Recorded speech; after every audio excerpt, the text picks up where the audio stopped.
ဟုတ်ကဲ့ပါအခုဖော်ပြမယ်ပြီးတော့ချက်ပြတဲ့ငန်းဆက်ကတော့ကျွန်တော်တို့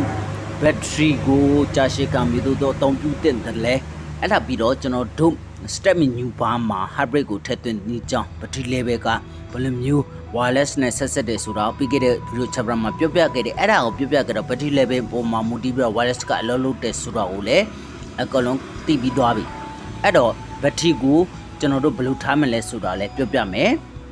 နောက်ပြီးတော့ယခုလိုကျွန်တော် stack icon ကျွန်တော်ဖွင့်လိုက်တယ် stack icon မှာကျွန်တော်တို့ဒါ Windows 10 ကစားပဲเนาะ Windows 10 ကစားဆို Hibernate မပါဘူးကျွန်တော်တို့ Hibernate မပါဘူး Sleep နောက်ပြီးတော့ Shutdown Restart ပဲပါတယ်Sleep ဆိုတိုင်းနဲ့မှာကျွန်တော်ပြီးခဲ့တဲ့ video chapter မှာပြောခဲ့တယ် Sleep ကသူက stand man เนาะwaking ဖြစ်ဖို့အတွက် voltage ကျွေးထားတယ် Hibernate ကအဲ့လိုမဟုတ်ပါဘူး Shutdown ပါပဲ Shutdown ပြင်မဲ့ငကိုတော့ကမူလနေရာကိုပြန်ရောက်တာပါเนาะငါကတော့အလုံးလုံးတဲ့နေရာပဲပြန်ရောက်ပါတယ်เนาะဟိုလို restarting ပုံစံမျိုး Windows အဝင်ပုံစံမျိုးမဟုတ်ပါဘူးဒါပေမဲ့သူက power ဆက်သုံးမှုကိုဖြတ်တောက်လိုက်ပါတယ်เนาะဒါလေးကိုကျွန်တော်သိကြပြောချင်ပါတယ် okay ဒီမှာအခု battery level ကိုကျွန်တော်ရှင်းပြချင်ပါတယ်အခုတွေ့နေရတာက beta battery ပါเนาะအားလုံးပဲမြင်လားမသိပါဘူး okay beta battery ပါเนาะ okay beta battery ဆိုတာ battery အတွက်တော့ကောင်းမွန်တယ်ပိုးကောင်းမွန်တော့ဗောနော်ကောင်းမွန်တယ်okay အောက်ထက်အောက်ကိုနည်းနည်းဆွဲချလိုက်ရင်သူက battery saver ဖြစ်သွားခုနကလာပြီး wireless တင်မှာ battery saver ဘယ်လိုဖြစ်လဲဆိုတာဒီဟာလေးပါเนาะအဲ့ဒါလေးလုံးဝလုံးလေးပြောပြမယ် okay battery saver မှာဘယ်လိုမျိုးလောက်တာလဲဆိုတာမှာအဲ့ဒီအခြေအနေမှာ state เนาะconstitution အခြေအနေမှာကျွန်တော်တို့က movie နဲ့ music တွေနားထောင်မယ်ကိုက movie ကြည့်ကြည့်ရင်ဘယ်လိုလုပ်မယ်ပေါ့အခြေအနေပေါ့เนาะ condition အခြေအနေလေးမှာကျွန်တော်တို့ဘယ်လိုလုပ်တဲ့နေဆိုတာလေအဲ့ဒါလေ battery saver မှာ music နဲ့ movie နဲ့နားထောင်တဲ့နေဗျာနည်းနည်းထပ်တိုးကြည့်အောင်ကျွန်တော်တို့ okay ဒီအစစ်မှာ beta battery ပူကောင်းလာပြီ battery ပူကောင်းလာတဲ့အခြေအနေမှာဆိုရင်ကျွန်တော်တို့ကစာစီစာရက်တွေ AZ တွေ word တွေ PowerPoint တွေလုပ်တဲ့နေ okay ထပ်တိုးကြည့်အောင်အခု performance ဘန်းကိုရောက်သွားပြီเนาะ better performance ကိုကိုက performance ဦးစားပေးတဲ့ set ကိုဝယ်ထားတယ်ဆိုရင်တော့အဲ့ဒီနေရာမှာကျွန်တော်တို့အများကြီးသုံးလို့ရပါเนาะ Adobe Premiere Pro ဘာလို့လုပ်တင်ပါတယ်เนาะအဲ့လိုမှမဟုတ်ဘူးဆိုရင် performance ဦးစားပေးမဟုတ်ဘူးဆိုရင်တော့ Photoshop တို့ slideshow လောက်ပဲလုပ်တင်ပါတယ် okay ထပ်တော့အောင် okay ထပ်တော့မယ်ဆိုရင်ကျွန်တော်တို့က best အကောင်းဆုံးဖြစ်သွား performance အကောင်းဆုံးဖြစ်သွားပြီဗျာယူဒနာ performance ကိုဦးစားမပေးတဲ့ set တွေတောင် best performance ကိုထားလိုက်ပြီဆိုရင်ကျွန်တော်တို့ AutoCAD တွေ Premiere Pro ကြီးเนาะ gain တွေကိုဆွတ်လို့ရပါပြီperformance ဦးစားပေးတဲ့ကောင်းတွေကတော့ဗဒံမလောင်တင်ဆွတ်လို့ရပါတယ်နော် performance ဦးစားပေး set ကိုဝယ်တဲ့လူတွေကတော့ဗဒံလောင်တင်ကိုလုပ်လို့ရနေပါတယ်ဟုတ်ပြီ performance ဦးစားပေးပဲနဲ့ဝယ်ခဲ့တဲ့ set တွေဆိုရင် best performance ကိုထားမှသာလျင် battery ကအကုန်လုံးထောက်ပံ့ပြီးတော့အကုန်လုံးအပြည့်အဝထောက်ပံ့ပေးမှာပါเนาะဆိုလဲ display တွေ graphic တွေကို power တွေအပြည့်အဝကျွေးနိုင်မယ်ဒါမျိုးတွေမှာအကုန်လုံးအဆင်ပြေသွားပါပြီเนาะအဲ့ဒါကိုအဲ့တော့စွမ်းဆောင်ပြီးအမြင့် set တွေဝယ်လားမဝယ်လားကိုယ့်ကိုဆုံးဖြတ်ရမှာပေါ့เนาะအဲ့တော့တကယ် setting ချဖို့အတွက်ကိုဘယ်လိုမျိုးဒီ Hibernate တွေနောက်ပြီးတော့ကျွန်တော် battery level တွေထားဖို့ထားနေကိုအခုကျွန်တော်ကပြောပြမှာဖြစ်တယ်เนาะပြောပြမှာဖြစ်တယ်ဆိုတော့ကကျွန်တော်တို့အဓိကအားဖြင့်ကတော့control panel ကနေပြီးတော့ထုံးစံတိုင်းမှာပဲခုနက wireless driver မှာပြောခဲ့တဲ့ power setting ကိုတွားချင်တာပါเนาะအဲ့တော့ control panel ကိုဘယ်လိုပဲတွားကျွန်တော်က desktop မှာတင်လိုက်တိုးညာလဲကျွန်တော် step menu test or here search မှာရထလို့ step menu search ပေါ့ဗျာเนาะအဲ့ဒီမှာ control panel လို့လေရက်ရှာလို့ရပါတယ်เนาะ control panel เนาะအဲ့လိုလေကြထားတွေ့လာမသိဘူးเนาะ okay အဲ့လိုမှမရှာချင်ဘူးဒုတိမဟုတ်အဲ့လိုရှာချင်မချင်ဘူးဆို setting တွေကလည်းတွားရှာလို့ရပါတယ် step menu setting ထုံးစံတိုင်းမှာ file setting မှာကျွန်တော်တို့တွားရောက်ပြီးတော့ရှာမှာဖြစ်ပါတယ်เนาะ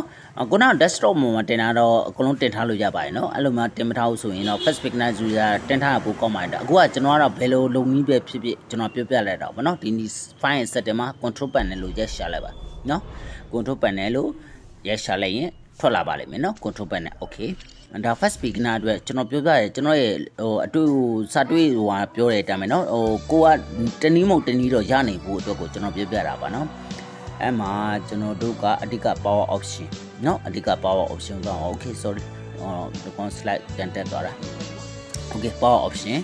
ကိုကျွန်တော်တို့ကသွားမယ် power option ကိုရောက်ပြီဆိုရင်ထုံးစံတတ်မယ် chain plan setting ကိုသွားမယ် နော်ထုံးစံနာမည် chain plan setting ကိုကျွန်တော်တို့ကတွားရောက်ပြီးတော့ကျွန်တော်ကလောက်ရမယ်နော်အဲ့ဒီ chain plan မျိုးထုံးစံနာမည် wireless ဟိုလုတ်ခက်တယ်လို့ပဲနော်ကျွန်တော်တို့တွားပြီးတော့လုတ်လို့ရပါတယ်နော်အဓိကဒီမှာကျွန်တော်အရင်ဆုံးပြချင်တာ choose ကိုတကားပိတ်ရင်ဟိုဗာလဲ sorry ဟိုတချင်းဖွင့်ပြီးခောက်ပြီးတော့ဖွင့်ရင်ဘယ်လိုဖွင့်လဲဆိုတာကို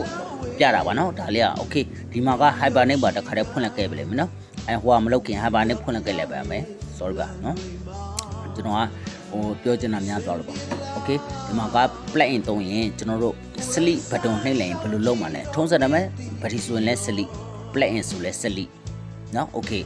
နော်အဲ့ဒါလေးတွေအဲ့ဒါလဲအကုန်လုံးကိုကျွန်တော်ကပြောပြချင်ကျွန်တော်တချင်းဖွင့်ရင်ခောက်ပြီးတော့ခောက်လက်တော့ခောက်တိုင်းတချင်းဖွင့်တာဆိုလဲဒီမှာပဲလူတွေနော်ဟိုpower button sleep button နဲ့ဆိုတာရှိပါတယ်ဒါလေးကပြဿနာမဟုတ်ပါဘူးအဓိက chain advanced plan setting ကိုတွားချင်တာနော်ထုံးစံနာမည် wireless မှာချက်ပြမှာပြောခဲ့သလိုနော်အခုတွားမှာ battery ကိုတွားမှာပါနော်ဒီကောင်တွေက head disk တွေပါနော် head disk မှာ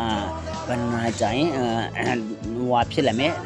ပိတ်ပြီးဘယ်နာကြရင်ဘယ်လိုဖြစ်မယ် level မှုရင် working မှုမယ်နော်ဒါမျိုးတွေပြောတာ on battery ဆိုရင်ဘယ်လိုplug in ဆိုဘယ်လိုနော်ဒါမျိုးလေးအရန်ကိုအရေးကြီးပါဒီအစိပ်ပန်လေးတွေကတကယ်ကိုအရေးကြီးပါတယ်နော်အများစုကအမှုမှန်အမှန်မှန်နေလို့ပါနော်ဒါလေးတွေအရန်ရေးကြည့်ပါအဲ့တော့ screw down ဆွဲကြတဲ့ battery လာပြီ okay ခုနက wireless ကဒီမှာလည်းပတ်သက်တယ်နော် wireless ကဒီမှာပတ်သက်တယ်ဆိုတော့ကကျွန်တော်